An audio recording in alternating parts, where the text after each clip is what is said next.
香菜别再直接放冰箱，学会这几招，香菜保鲜半个月依旧鲜嫩入味。大家好，欢迎来到美食菜味。首先我们来清洗香菜，先准备一盆清水，放入香菜，将其浸润湿透，跟着撒入少许小苏打，将其搅拌溶解后浸泡5分钟。清洗香菜时需格外注意细节，香菜生长过程中易沾染泥土、虫卵以及农药残留，尤其是叶片褶皱处和根茎缝隙，直接冲洗难以彻底清洁。正确做法是将其用小苏打浸泡一会儿，利用其弱碱性特性，可有效分解农药残留、吸附油脂和污垢。重点清洗根茎连接处的褶皱部分，此处注意常温纳垢。最后打开水龙头，让水流顺着叶片纹理和根茎缝隙带走残留的小苏打溶液和杂质。冲洗时可轻轻翻动香菜，确保每片叶子、每处根茎都能被清水覆盖。重复冲洗2到3遍，当观察到盆底的水不再有浑浊悬浮物，才算达到彻底清洁的标准。沥干水分，我们将其放入烧鸡中。清洗后的香菜需控水捞出，放入烧鸡中，轻轻抖落表面浮水，然后置于通风处自然晾干。这样处理后的香菜，无论是生食凉拌还是入菜提香，都能保证干净卫生又不失本味。取3到4瓣大蒜，切成薄薄的蒜片。透亮的蒜肉散发着辛辣香气，闻着就有食欲，不愧是佐料之王。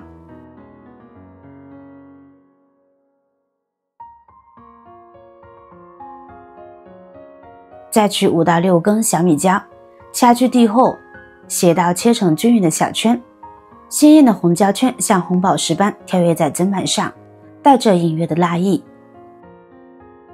切好一桶装入盘中备用。接着备好香料，抓一把小米椒，2颗饱满的八角，1块拇指长的桂皮。锅中倒入2碗生抽，轻轻放入花椒、八角、桂皮，开大火将汤汁煮沸。随着水温升高，香料的气息逐渐释放，生抽的咸香与香料的芬芳在蒸汽中交融。煮3到5分钟，至汤汁微微浓稠、香气浓郁时，关火，用漏勺仔细过滤掉残渣，只留清澈的酱汁，放一旁自然晾晾。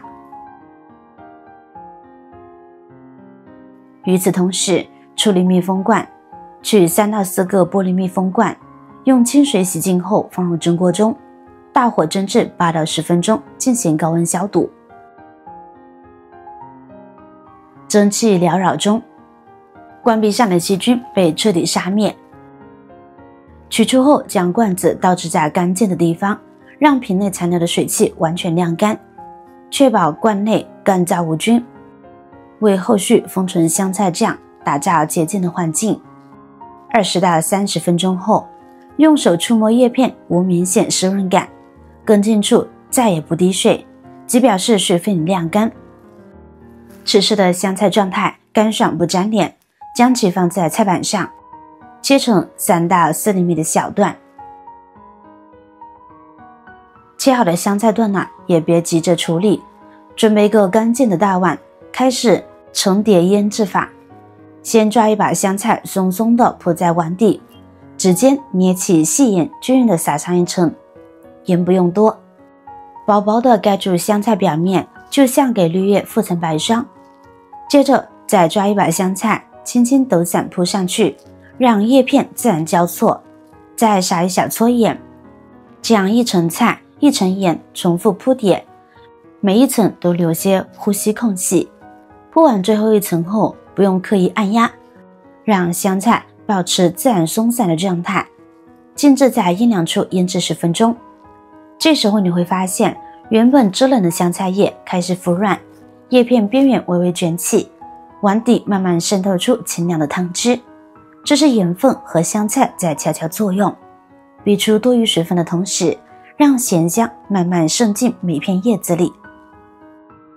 晾干的罐子我们取出来，抓一把服软的香菜，掌心微微收拢，轻轻塞进罐子，边塞边搓一搓，压一压，让香菜紧紧挤在一起，不留一丝空气缝隙。最后狠狠压几下，能看见汤汁微微漫过菜面最好，以此类推给它装上。这就是原味的啊。装好赶紧盖上盖子，倒置检查一下是否密封严实，这样腌好的香菜咸香入味，还能久存。不管拌面、煮汤还是配粥，随手挖一勺都是提味生气。当然不喜这个口味，试试香辣版本，这可是重口味新人的福音。把准备好的大蒜、小米椒都放进来，红的绿的往腌好的香菜段里一倒，这时候别用筷子，直接下手翻拌最得劲。五指张开插进菜里，让辣意和蒜香顺着指尖的翻动，丝丝缕缕裹进每片香菜叶。你瞧，翠绿的叶，乳白的蒜末，鲜红的辣椒圈在掌心翻涌，还没吃就先被这色彩勾出了口水。装罐步骤和原味类似，装罐时依旧是一层菜，一层料压实，最后浇上灵魂料汁，琥珀色的料汁顺着罐壁往下渗，没过层层叠叠的香菜和辣椒。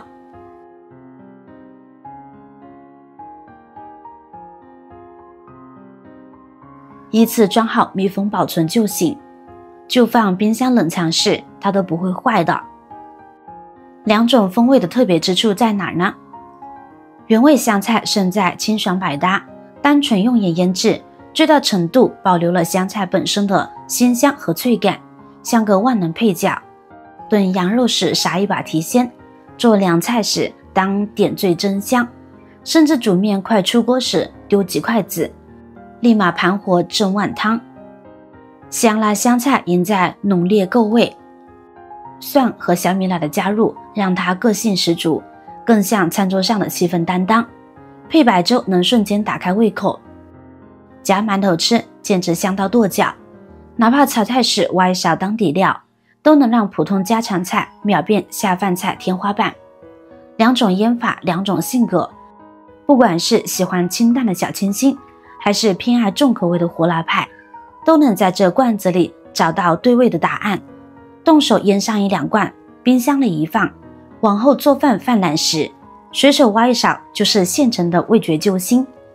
好啦，今天的香菜腌制小课堂就到这里啦，我是瑶瑶，感谢大家的相伴。两种风味各有惊喜，记得动手试试哦。